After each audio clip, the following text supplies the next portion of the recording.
নিশি হাসতে হাসতে নুহাকে ডাকলো, আপু চলো এবার তুমি নাচবে। মুহূর্তের মধ্যে সবাই সাই দিয়ে উঠল। নুহা একটু ইতস্তত করলেও শেষমেশ সবার অনুরোধ মেনে নিল। গানের সুর যখন শুরু হলো, নুহা ধীরে ধীরে তাল মেলাতে লাগলো। প্রথমে একটু সংকোচ, তবে খুব তাড়াতাড়ি সে সুরের সাথে মিশে গিয়ে নাচ শুরু করলো। তার হাতের আঙুলের বাঁক, চোখের ভাষা, শরীরের গতি সবকিছু যেন এক অনন্য হাবভাব সৃষ্টি করছিল। সবাই মুগ্ধ হয়ে দেখছিল, তবে একজনের দৃষ্টি যেন বিশেষভাবে আটকে গেল নুহার প্রতি। নাচ শেষ হতেই নুহার চোখ পড়ল ঠিক সামনে দাঁড়িয়ে থাকা আহিরের দিকে। মুহূর্তেই নুহার চোখ পড়ল আহিরের হাতে থাকা ছোট্ট প্রাণীটির দিকে। নুহা অবাক হয়ে বলে উঠল, বিড়াল? নুহা একটু এগিয়ে এলো, বিস্ময়ের সাথে জানতে চাইল, আপনি ওকে কোথায় পেলেন? আহির হেসে বলল, অনেক জায়গায় খুঁজেছি, কিন্তু আপনার শেরুর মতো ঠিক ওই রকম বিড়াল পাইনি। তবে দেখুন, এটা দেখতে অনেকটা শেরুর মতো, সামান্য পার্থক্য আছে শুধু। বলেই সে বিড়াল ছানাটা নুহার দিকে এগিয়ে দিল। নুহা দুই হাতে কোলে তুলে নিল ছোট্ট বিড়াল ছানাটিকে, নরম তুলতুলে আর তার ছোট্ট চোখ দুটো মায়ায় পূর্ণ। অবাক করা বিষয় হচ্ছে, বিড়ালটা সত্যি শেরুর মতো। ঠিক তখনই ঈশানের চিন্তিত কণ্ঠে ভেসে এলো, আহির ভাই তুমি কোথায় ছিলে? আমরা সবাই তোমাকে খুঁজছিলাম। মামনি কত চিন্তা করছিল, আর নুহা তোমাকে কতবার কল দিয়েছে। আহির একটু হেসে বলল, আমার একটা বিশেষ কাজ ছিল। যাই হোক, তোরা রিহার্সাল চালিয়ে যা, আমি একটু পর যোগ দিচ্ছি। বলেই সে ছাদের সীমানা পেরিয়ে ধীরে ধীরে নিচে নেমে গেল। নুহা যখন ঘরের দরজা খুলে ঢুকলো, চোখে পড়ল আহির সোফায় বসে আছে। নুহাকে দেখেই আহির উঠে দাঁড়িয়ে পড়ল, মুখে একটা হাসি টেনে বলল, আপনার বিড়াল পছন্দ হয়েছে? আহিরের প্রশ্ন শুনে নুহা একটু থেমে গেল, তারপর ধীরে ধীরে বলল, আপনি সকাল থেকে বিড়াল খুঁজতে বের হয়েছিলেন? আহির হেসে উঠল, না আসলে আমি। আপনার হাতে কি? কোথাও তো কিছু নেই, ওসব ছাড়ুন, আপনি বলুন, আপনি কি আমার জন্য সত্যিই চিন্তা করছিলেন? মানে ঈশান বলল আপনি বারবার আমাকে কল করছিলেন। নুহার মুখে বিরক্তির একটা ছাপ স্পষ্ট হয়ে উঠল, কথা ঘোরাবেন না, ডান হাতে কি লুকাচ্ছেন? বলে নুহা তার দৃষ্টি আরো তীক্ষ্ণ করে আহিরের দিকে তাকালো, শান্ত গলায় বলল, হাত সামনে আনুন। আহির কিছু না বলেই ধীরে ধীরে ডান হাতটা সামনে নিয়ে এলো। নুহার চোখ পড়ল হাতের আঙুল থেকে কবজি পর্যন্ত গভীর আঁচড়ের দাগ, ক্ষতস্থান থেকে কিছুটা রক্তও বেরিয়েছে মনে হয়। ওই আরেকটা বিড়াল পেয়েছিলাম, শেরুর মতো দেখতে, তবে একটু বড় ছিল, ধরতে গিয়েছিলাম। এখন একটি অ্যাড চলবে, আপনারা চাইলে স্কিপ করতে পারেন। ওয়ানেক্স হচ্ছে সবচেয়ে বিশ্বস্ত বুকমেকার, যা পিএসজি এবং সিরিয়া অ্যাপের অফিসিয়াল পার্টনার। খুব শীঘ্রই ইন্ডিয়ান প্রিমিয়ার লিগ শুরু হতে চলেছে এবং এটি সবচেয়ে বড় সুযোগ আপনার প্রিয় দলকে সমর্থন করার। এই অ্যাপে আপনি cricket, football, tennis live match দেখতে এবং তাদের স্কোর ভবিষ্যৎবাণী করে সহজে অর্থ উপার্জন করতে পারবেন। সেই সাথে বিএমডব্লিউ গাড়ি, আইফোন, ল্যাপটপ এবং আরো অনেক নগদ পুরস্কার জেতারও সুযোগ রয়েছে। এই অ্যাপটিতে আপনি crash, crystal, under and over 21 ইত্যাদি গেম খেলে সহজেই আয় করতে পারবেন। আপনি বিকাশ, নগদ, ব্যাংক, ক্রিপ্টো, পেপাল এবং অন্যান্য সহজ পদ্ধতির মাধ্যমে সহজেই আপনার জেতা টাকা তুলতে পারবেন। এখানে আপনি 24 ঘন্টা 7 দিন গ্রাহক সহায়তা পাবেন। তাই এখনই পিন কমেন্টের লিঙ্ক ব্যবহার করে রেজিস্ট্রেশন করুন অথবা গুগলে ওয়ানেক্স সার্চ করে রেজিস্ট্রেশন করুন। আর হ্যাঁ, রেজিস্ট্রেশনের সময় আমার প্রোমো কোড ওয়ানমারুফ ব্যবহার করে প্রথমবার ডিপোজিটে 20,000 টাকা পর্যন্ত জেতার সুযোগ পান। কামড়ে আছড়ে এমন অবস্থা করেছে। নুহার চোখে মুখে অস্বস্তি স্পষ্ট হয়ে উঠল। তীক্ষ্ণ স্বরে বলল, আপনাকে সব করতে কে বলেছে আহির? হ্যাঁ, আমার চিন্তা হচ্ছিল আপনার জন্য। সেদিনের ঘটনার পর যে কোনো মানুষের জন্যই চিন্তা হওয়া কি স্বাভাবিক নয়? তবে হ্যাঁ, আপনি এর অন্য কোনো মানে ভেবে বসবেন না। তারপর তাড়াতাড়ি চলে যেতে লাগলো, তবে দরজার কাছে পৌঁছে হঠাৎ থেমে গেল। কিছু সময় চুপ থেকে আবার ঘুরে দাঁড়িয়ে বলল, আমার জন্য শুধু শুধু কষ্ট করবেন না, এতে কিছুই ঠিক হবে না, আর হাতে ওষুধ লাগিয়ে নেবেন। আজকের জন্য ধন্যবাদ। বলেই নুহা দরজা খুলে বেরিয়ে গেল। আহির এক নজরে তাকিয়ে রইল তার চলে যাওয়ার পথের দিকে। তার ঠোঁটের কোণে এক মলিন হাসি খেলে গেল। সকালটা যেন একটু অন্যরকম, চারপাশে এক ধরনের উৎসব আমেজ। আকাশটা ফিকে কমলা আর নরম সোনালী রঙে রাঙা। ভোরের শিশির মাটিতে মিশে একটা স্নিগ্ধ ঠান্ডা গন্ধ ছড়িয়ে দিয়েছে। তবে এর মাঝেও বাড়ির বড় উঠোনের এক কোণে অনন্যা চুপচাপ বসে আছে। সবার কোলাহলের বাইরে একটু নির্জনতার খোঁজেই যেন এই কোণাটায় এসে বসা। চারপাশে আনন্দের ঢেউ, কিন্তু তার মনের ভেতর হালকা একটা দুশ্চিন্তা, অজানা অনিশ্চয়তা। নিশি উঠোন দিয়ে হেঁটে আসছিল, ওর নজর গেল অনন্যার দিকে। একরকম থমকে দাঁড়ালো। অনন্যাকে এত চুপচাপ দেখে খানিকটা অবাকই হলো। নিশি এগিয়ে গেল। কি অনন্যা, এভাবে এখানে বসে আছিস কেন? কি হয়েছে? অনন্যা একটু চমকে তাকালো, তড়িঘড়ি করে মুখে হাসি আনার চেষ্টা করলো। কই কিছু না তো, এমনি বসে আছি। তুই কোথাও যাচ্ছিস? নিশি ভ্রুকুচকে তাকিয়ে রইল, যেন বুঝতে চাইছে সত্যি কি কিছু হয়নি। হ্যাঁ, আজ তোর মেহেদিতে পরার জন্য যে জামাটা কিনেছিলাম ওটার সঙ্গে ম্যাচিং দুল কেনা হয়নি, আর কিছু টুকটাক জিনিসও লাগবে। ঈশান ভাই বাজারে যাচ্ছিল, তাই ঈশান ভাইয়ের সাথেই যাচ্ছি। অনন্যা কিছু বলল না, তবে চোখের কোণায় হালকা একটা ভাব লেগে রইল, যা নিশির চোখ এড়ায়নি। সকালটা যেন একটু বেশি ঝলমলে, তবে নিশির মনের মধ্যে অস্থিরতার ছায়া এখনো টুকটাক ঘুরপাক খাচ্ছিল। অনন্যাকে সে বিয়ে ঠিক করার দিন থেকেই দেখছে মেয়েটা কেমন যেন চুপচাপ মনমরা হয়ে আছে। গেট পার না হতেই একটা চেনা কণ্ঠে থমকে দাঁড়ালো। সকাল সকাল আপনার মুডের কি হলো ম্যাডাম? এমন গভীরভাবে কাকে নিয়ে ভাবছেন? আমাকে নিয়ে? নিশি চমকে তাকালো, দেখে সালমান গাড়ির ভেতরে আরাম করে বসে আছে। জানালা নামিয়ে ওর দিকে তাকিয়ে মিটিমিটি হাসছে। নিশি ভ্রুকুচকে বলল, আপনি এখানে কি করছেন? সালমান হাসলো, মার্কেটে যাব, চলো উঠে পড়ো। গাড়ির দরজা খুলে ধরলো নিশির জন্য। নিশি খানিকটা দ্বিধায় পড়ে গেল। আমার তো ঈশান ভাইয়ের সাথে যাওয়ার কথা ছিল। সালমান চোখ ঘুরিয়ে বলল, ঈশান ভাই ব্যস্ত বাড়ির কাছে, আর তুমি ঈশানের থেকে একটু দূরে থাকবে। সারাক্ষণ ঈশান ভাই কেন? নিশি গাড়িতে উঠে বসে পড়ল, হালকা ঠোঁট বাঁকিয়ে বলল, তা আপনার কি হিংসা হচ্ছে? আচ্ছা ঠিক আছে, তাহলে আপনাকেও সালমান ভাই বলবো, খুশি? সালমান হঠাৎ ঝুঁকে এলো। নিশি এক মুহূর্ত নিস্তব্ধ। সালমান হাত বাড়িয়ে সিট বেল্টটা টেনে নিয়ে বাঁধল। নিশির চোখে মুখে অস্বস্তি, আবার কোথাও একটা চাপা শিহরণ। সালমান নিচু গলায় ফিসফিস করে বলল, শুধু সালমান। নিশি কিছু বলল না, মুখ ঘুরিয়ে জানালার বাইরে তাকালো, তবে ঠোঁটের কোণে যেন একটা লুকানো হাসি খেলে গেল। গাড়িটা ধীরে ধীরে গেট পেরিয়ে বেরিয়ে গেল রাস্তায়। নুহা ধীর পায়ে এগিয়ে এসে দাঁড়ালো রফমিরের ঘরের দরজার সামনে।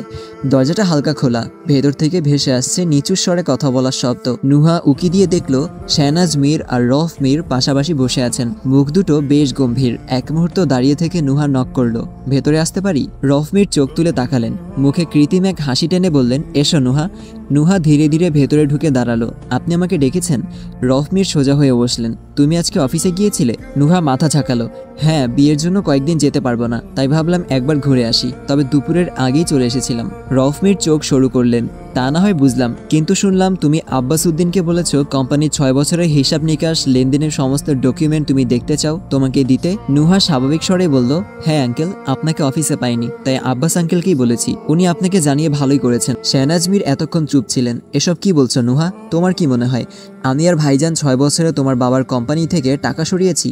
তুমি ভুলে যাচ্ছ, এই 6 বছর আমরা পরিশ্রম করে কোম্পানিটাকে দাঁড় করিয়েছি, আর আজ তুমি এমন কথা তুলছো? নুহা গভীরভাবে শাহনাজ মীরের দিকে তাকালো। আমি সেটা কখন বলেছি ফুফু? কোম্পানিটা ভবিষ্যতে আমাকে চালাতে হবে, তাই এতটুকু দেখার অধিকার তো আমার আছে।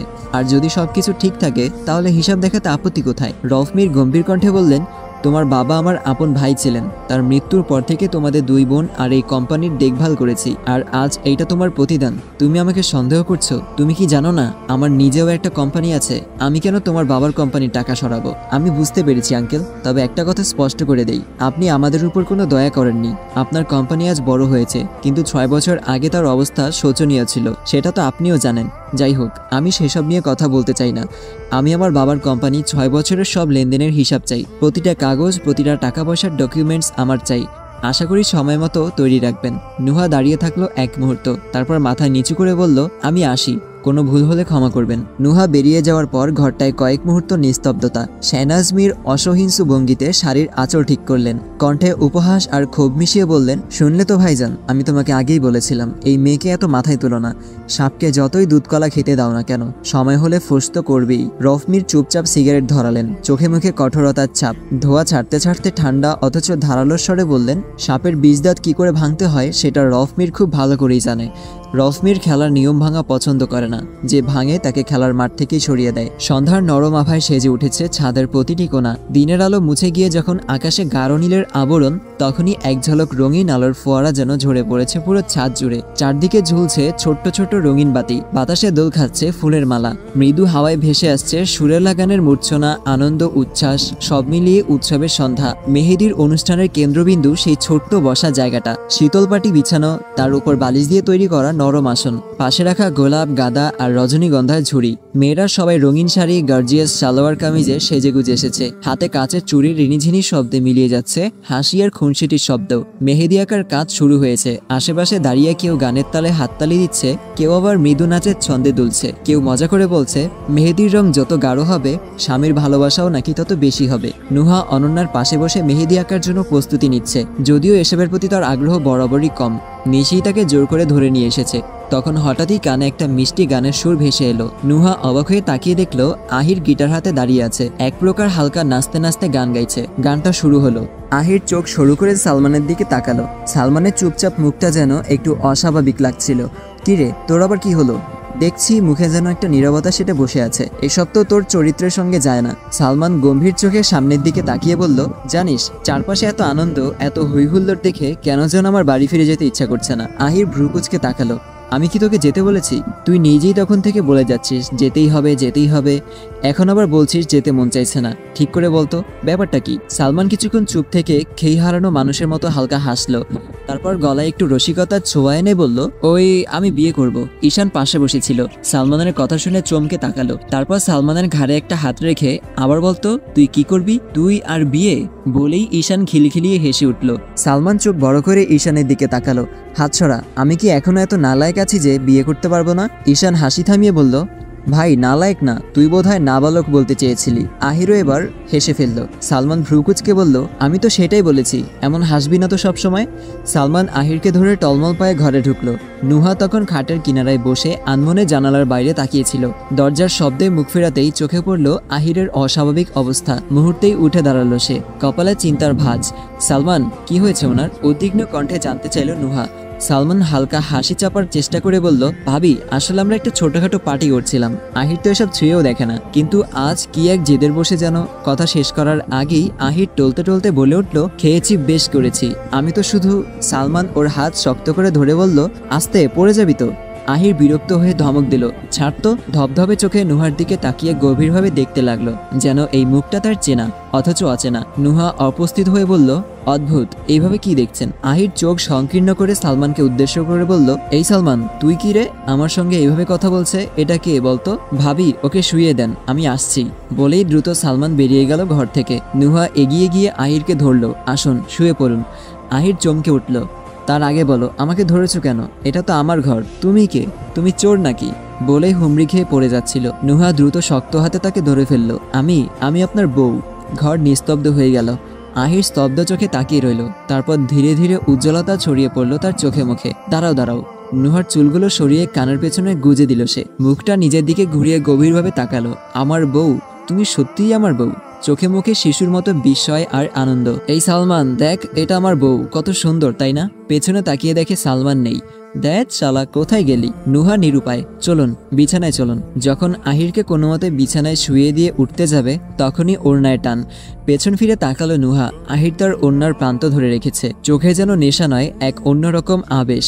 এদিকে এসো, আমার কথা আছে। নুহা একটু বিরক্ত হয়ে বলল, ওড়নাটা ছাড়ুন, যা বলার সকালে বলবেন। কথা শেষ হওয়ার আগেই আহির টান দিল। নুহা ভারসাম্য হারিয়ে পড়ল তার বুকের ওপর। সমস্ত ঘর নিস্তব্ধ। নুহা মুখ তুলল। আহির গভীর দৃষ্টিতে তাকিয়ে আছে তার দিকে। সেই দৃষ্টি মাতাল নয়, স্নিগ্ধ, কোমল, যেন কোনো অজানা আকর্ষণ। উঠতে যাবে নুহা, তখনই টের পেল কোমরের শক্ত হাত। মৃদু স্পর্শে যেন শরীর কেঁপে উঠল। বুকের ভেতর ধুকপুক শব্দ ক্রমশ বেড়েই চলল। আহির চুল সরিয়ে কানের পেছনে গুজে দিল। স্পর্শে শিহরণ খেলে গেল নুহার শরীর জুড়ে। আপনি কি মাতাল নাকি নাটক করছেন? আহির হাসলো শিশুর মতো। কে বলল আমি মাতাল? আমি তো শুধু জুস খেয়েছি। আমি ওসব বাজে জিনিস খাই না। তুমি আমাকে সন্দেহ করছো? আমি গুড বয়, একদম গুড বয়। নুহার অস্থিরতা বাড়তে লাগলো। জানি আপনি গুড বয়, ছাড়ুন আমাকে আর ঘুমান। আহির হঠাৎ মুখটা এগিয়ে আনলো। কোনো পূর্বাভাস ছাড়াই ঠোঁট ছুঁয়ে দিল নুহার গালে। নুহা স্থবির, শ্বাস যেন বন্ধ হয়ে আসছে। আহির আরো শক্ত করে ধরল, চোখের গভীরে আবেগ, আকুতি। তুমি বলেছিলে তুমি আমার বউ। বউয়ের সামনে একটু ব্যাড বয় হওয়া যায় না? শোনো না, তোমাকে খুব ভালোবাসতে ইচ্ছা করছে, একটু ভালোবাসতে দিবা? নুহা কিছু বলতে গিয়ে থেমে গেল। শব্দগুলো কোথায় যেন হারিয়ে গেল। শুধু অনুভব করলো বুকের ধুকপুকানি, শরীর জুড়ে শিহরণ। আহির, প্লিজ ছাড়ুন, আপনি নিজের মধ্যে নেই। আহির মৃদু হাসল। নিজের মধ্যে থাকলাম কই? আমি তো তোমার মধ্যে হারিয়ে যাই বউ। এই প্রথম আহির তাকে তুমি করে বলেছে। বউ শব্দটা এমনভাবে নুহার কানে লাগলো যেন সে সত্যিই আহিরের সবকিছু, যেন এই ডাকের মধ্যেই তার সমস্ত পরিচয় লুকিয়ে আছে। আহির আবারও আলতো হাতে নুহার চুল সরিয়ে বলল, তোমার চোখে তাকালে মনে হচ্ছে আমি আমার পুরো পৃথিবীটা দেখতে পাচ্ছি বউ। আমি আর নিজের মধ্যে নেই, আমি তোমার মধ্যে ডুবে গেছি, তোমার এই চোখে। নুহা ওঠার চেষ্টা করলো না, কান পেতে শুনলো আহিরের প্রতিটি শব্দ। তুমি বলো, আমি কি তোমার হয়ে যেতে পারি না? তুমি কি একটু ভালোবাসতে পারো না আমাকে? তোমার এই সুন্দর চোখে আমি আমাকে দেখতে চাই বউ। নুহা চোখ বন্ধ করলো, তার ভেতরটা এলোমেলো হয়ে গেল। আহিরের শব্দগুলো যেন তার অস্তিত্বের গভীরে ছড়িয়ে পড়ল। সে জানে না এটা কেমন অনুভূতি, তবে এটা নতুন, সম্পূর্ণ নতুন। আহির ধীরে ধীরে চোখ মেলল। জানালার ফাঁক গলে সোনালি সূর্যের আলো বিছানায় এসে পড়েছে।